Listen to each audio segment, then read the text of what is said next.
যথাযোগ্য ধর্মীয় মর্যাদা ও ভাবগম্ভীর্যে সারা পৃথিবীতে ধর্মপ্রাণ মুসলমানরা ইবাদতের মাধ্যমে পালন করবেন পবিত্র লাইলাতুল কদরের রাত।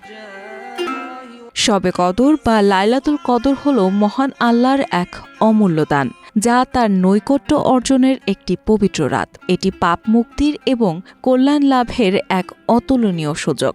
এই রাতেই হল ভাগ্য পরিবর্তনের মাহেন্দ্রক্ষণ, যখন আল্লাহর রহমত এবং ক্ষমা লাভের দুয়ার খুলে যায়।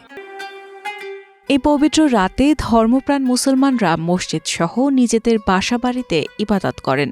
তারা নফল নামাজ আদায়, পবিত্র কুরআন তেলাওয়াত, জিকির, দোয়া এবং মিলাদ মাহফিলের মাধ্যমে শবে কদরের রাত অতিবাহিত করবেন। এই রজনী তাদের আত্মার পরিশুদ্ধি এবং আল্লাহর রহমত লাভের জন্য অত্যন্ত গুরুত্বপূর্ণ একটি সময়। পবিত্র কুরআন ও একাধিক হাদিসের ভাবার্থ থেকে প্রতীয়মান হয় যে এই রাতে কুরআনে কারিম নাজিল হয়েছিল, তাই এই রাত হাজার মাস অপেক্ষা উত্তম। এই রাতে আল্লাহর অশেষ রহমত ও নিয়ামত বর্ষিত হয়।